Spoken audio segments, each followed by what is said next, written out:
Good morning. Good morning. Welcome to Community Unitarian Universalist Church.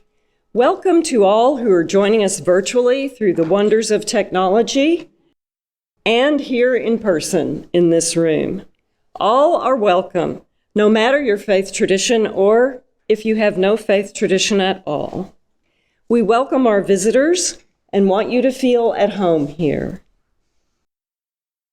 Now, this is my first time to be with you here in the pulpit as a worship associate, and I am very honored to do so. Thank you. Welcome, Betsy, and thank you for joining our team. It's so exciting to have you. And welcome, everyone, all beings, two-legged and four-legged, to our Yuletide service. Whether you are filled with joy for this month of celebration or feel only exhaustion and dread, you are welcome here. This month brings up strong feelings in many of us, and you don't have to leave those feelings outside the door of our sanctuary. Because this is our sanctuary, our safe place, our space of retreat and rejuvenation. Today, we are here to observe Yuletide with elements of both winter solstice and Christmas. We will drop into the gifts of darkness and rest, as well as celebrating the light that soon returns. Come, let us worship and rekindle our spirits together. We are a non-creedal faith, we Unitarian Universalists. In this congregation, we are bound together by our congregational covenant. Please join me in saying our congregational covenant as it is seen on the screen and also printed in your bulletin. Love is the spirit of this church, and service is its law. This is our great covenant, to dwell together in peace, to seek the truth in freedom, and to help one another. Yule means Feast of the Wheel. It falls on winter solstice, which is the shortest day and the longest night of the year.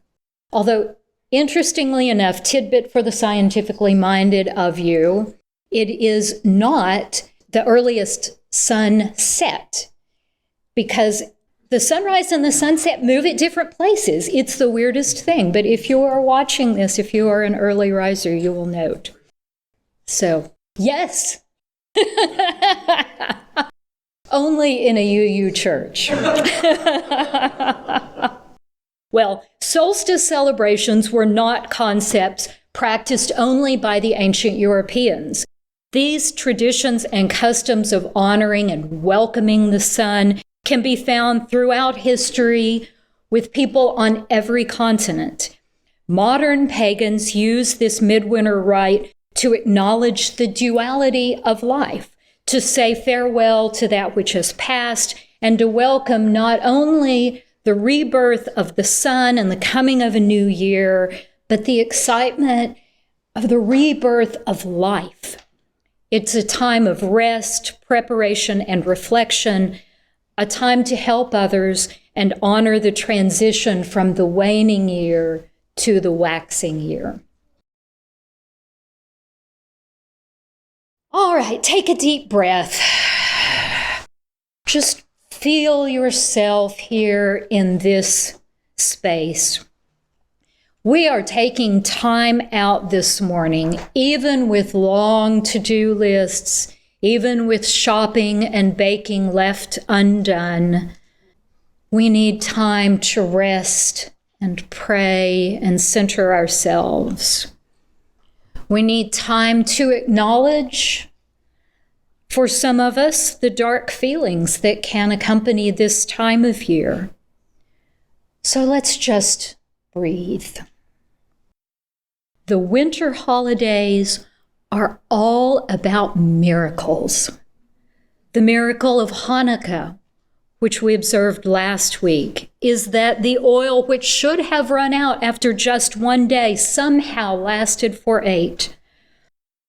Our own lives sometimes reveal a miracle like that too. Maybe you are dealing with a family member's illness, or a financial crisis, or burnout at work, or something else that demanded more than you thought you had to give. But somehow a miracle occurred. A friend came to sit with you at the hospital. A coworker stayed late to help with that deadline, or a schoolmate offered to study with you. Someone offered the emergency funds you needed. A neighbor brought dinner. Some small daily miracle enabled you to keep burning for one more night, and then another, until bigger help arrived and the situation changed. Those are the small candles in the darkness that enable us to make it through the cold, dark winters of our lives. Sometimes we need the gift of someone else's flame, and sometimes we can be the spark that lights another's candle. So take a moment now in the stillness to appreciate those small moments, to be grateful for the help that has enabled your light to keep burning in the darkest night. Let us join together now in a time of quiet prayer or meditation.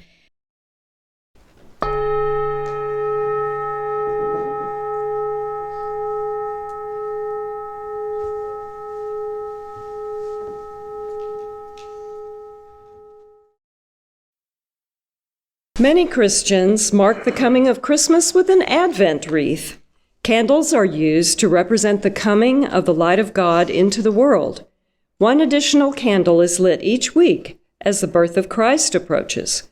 Advent, Adventus, means waiting.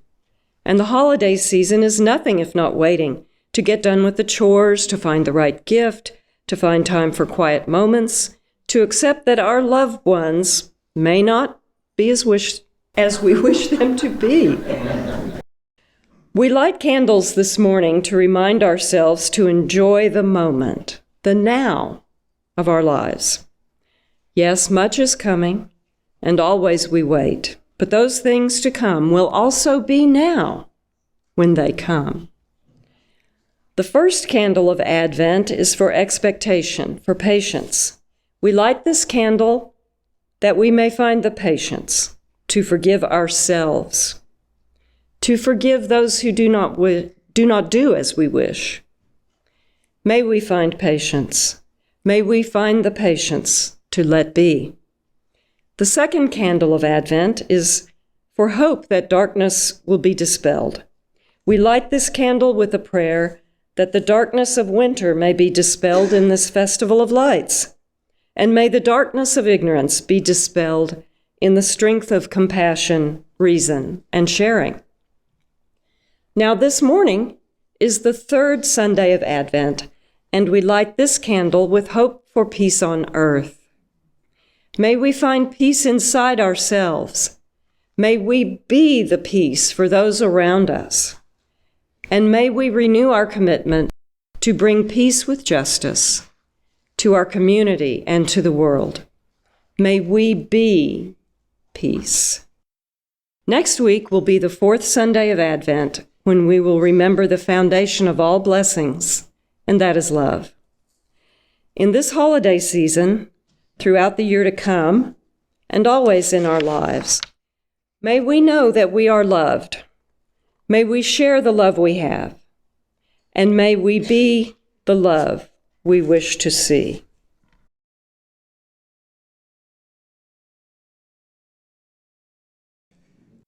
Okay, first of all, show of hands, how many of you think Christmas decorations should go up as early as possible, preferably mid-August? Well, my husband came back from Home Depot in October muttering about how they already had Christmas decorations up. He said, there were trees blocking the aisle, glitter on everything.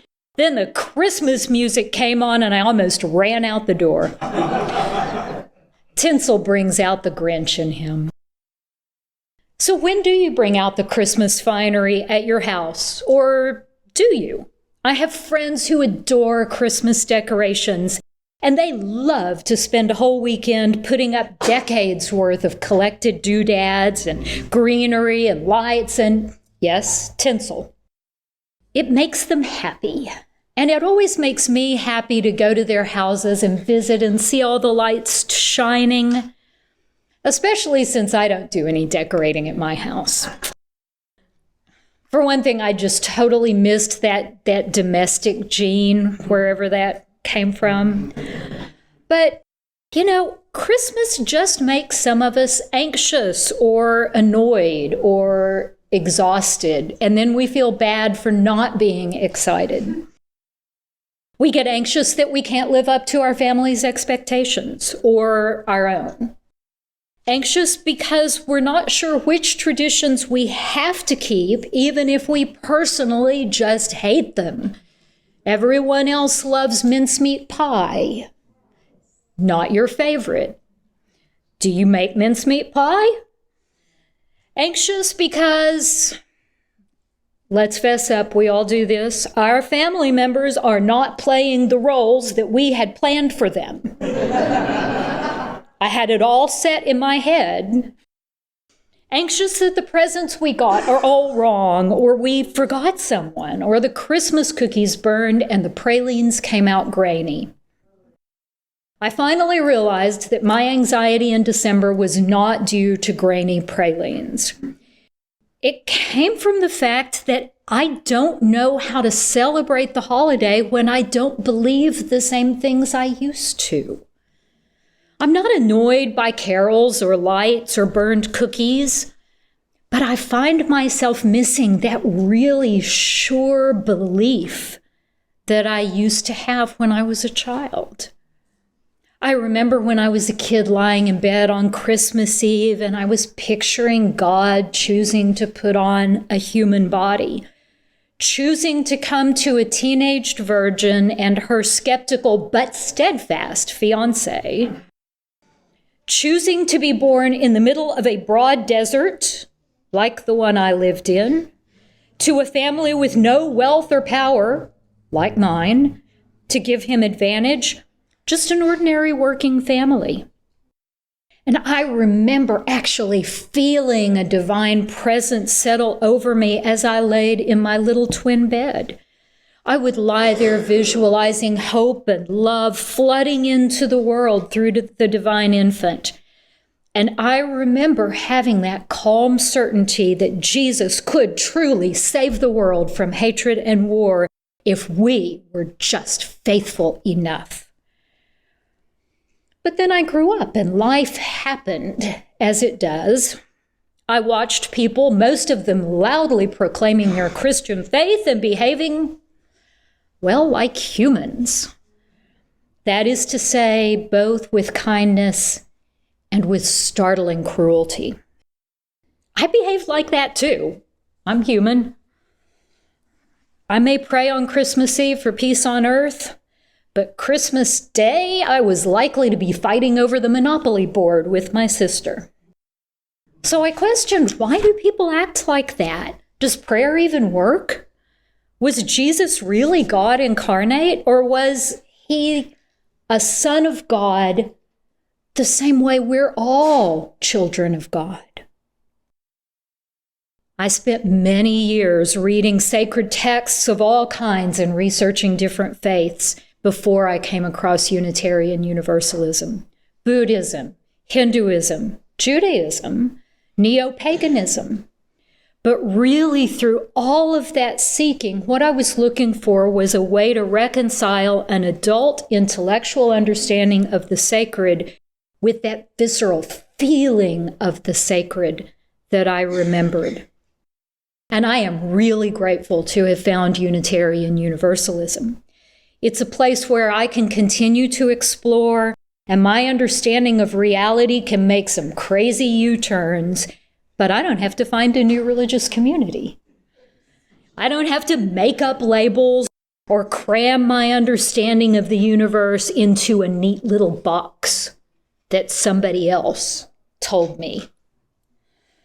I mean, really, let's be honest, the thing that binds UUs together as a community more than anything else is that we are unwilling to have someone else tell us what we have to think. So the freedom is wonderful. But what we give up when we surrender that neat little box is the comfort of having such clear boundaries. We give up the comfort of simple certainties, one answer, one Savior. And even if we still sing, "O come all ye faithful," our experience of it changes.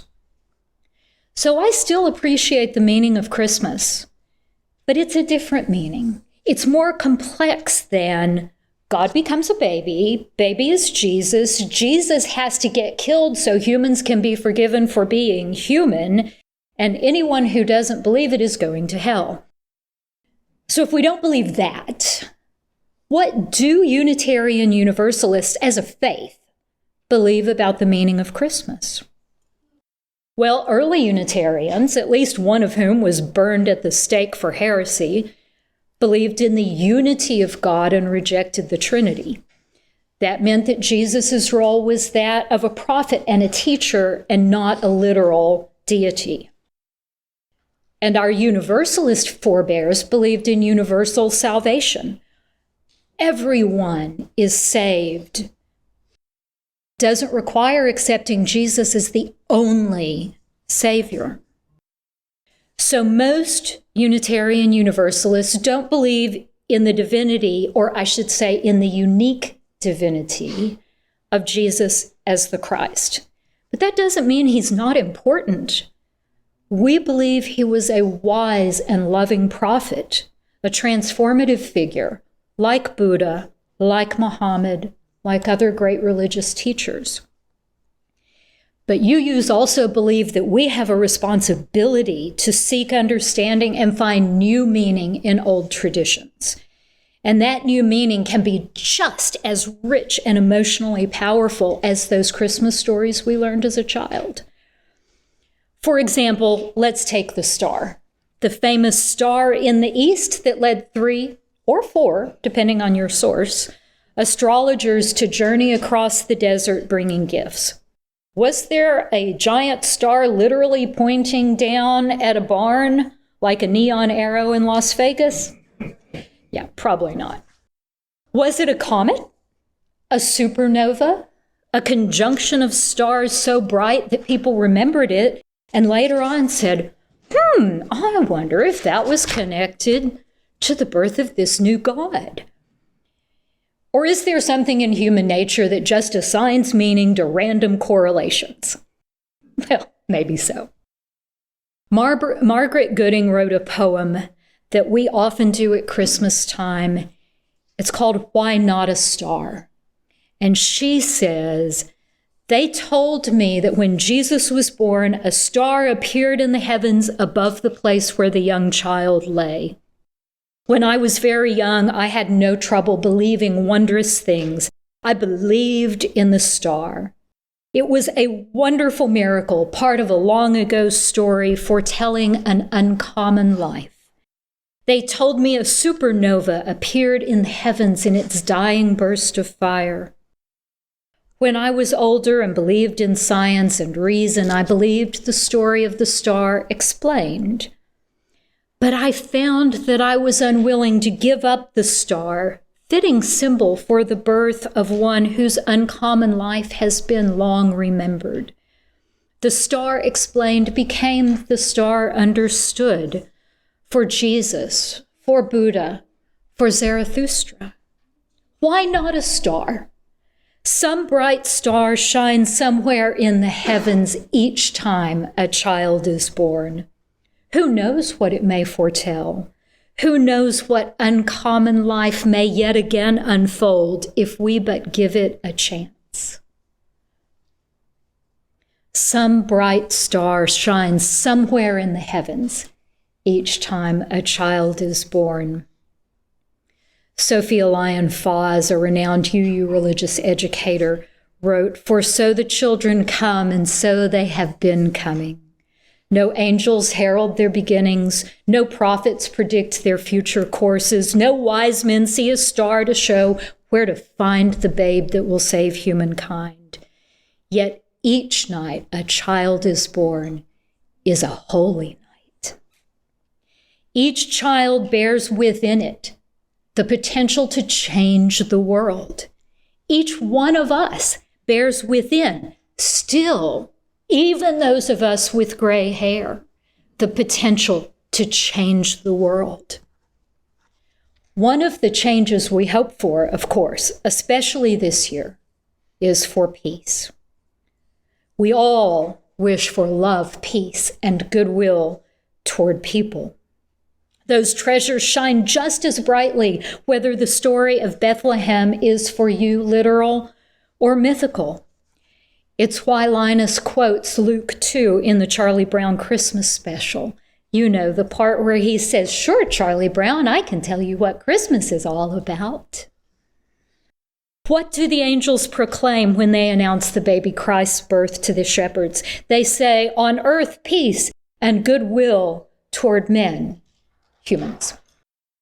That's the passage that Unitarian Edmund Sears was writing about when he composed the words to "It Came Upon a Midnight Clear" back in the 19th century.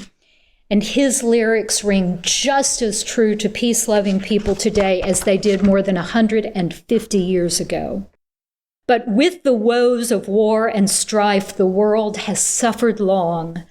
Beneath the angel strain have rolled 2,000 years of wrong. And we who fight the wars hear not the love song which they bring. Oh, hush the noise of battle strife, and hear the angels sing. And then in true Christmas spirit, Sears ends on a hopeful note. Peace shall over all the earth its ancient splendors fling, and the whole world give back the song which now the angels sing. No matter how far away peace seems, no matter how much hatred and despair seem to be winning, we can always hope for the breakthrough that brings calm and love. And no matter how long and cold the night, every dark hour carries in its chill the hope of morning. That hope for a rising sun after the coldest night points us to the oldest winter holiday, the Yule that we talked about already this morning. That predates Christ by millennia. Psychologically and spiritually, this is where the real power comes from. Yule, the winter solstice, the longest night. No matter how intellectually certain we are that the sun will rise, and no matter how disconnected our electric lights and central heating allow us to be from the cycles of the earth, somewhere deep in our reptilian hindbrain is a kernel of despair at the dwindling sun. So we need to be reminded, and we need to celebrate, whether or not we feel like it. And sometimes we need to convince ourselves of the truth that light and warmth always return. After winter, after tragedy and despair, after grieving, morning always comes. The baby who arrives in the night, the infant sun rising low and weak in the south, both will grow to bring us warmth and joy, and eventually a harvest. Candlelight services speak viscerally to our craving for the sun to return. I always love to attend these services on Christmas Eve, watching the flickering light slowly grow until it fills the sanctuary while we sing Silent Night. And as the flames and the smiles spread across the room, as I watch mothers leaning down to kindle their children's small flames, and the flickers over the faces of grandfathers and babes in arms, that's when I feel the power of Christmas all over again. Yes, as the plastic reindeer multiply on my neighbors' lawns and tacky Christmas carols blare through the grocery store. Anybody for a rousing chorus of Grandma got run over by a reindeer? I always grow a little bit irritated. But then I remind myself of that more powerful truth. The real power of Christmas manifests when we remind each other that light and hope and love and, yes, even peace are waiting in the wings. We need Christmas, even the most secular of UUs. No, not the tinsel or the perfect tree, not even a belief in a divine incarnation that will come and magically impose peace and love upon us. We're grown-ups now. We understand that we have to do that work ourselves. But to do that work, we need hope. We need hope that morning will come, that light and happiness will return. We need hope that people can find peace with each other. We need the hope symbolized by each sweet, squalling baby. And that is what I wish for you. In this month, which can be so difficult, may you find reminders of love. May you find hope that enables you to keep moving forward. May you find moments of peace, even if they're small. In a few weeks, the light will break weak and cold in the southeast, but it will grow. And that, Charlie Brown, is what Christmas is all about.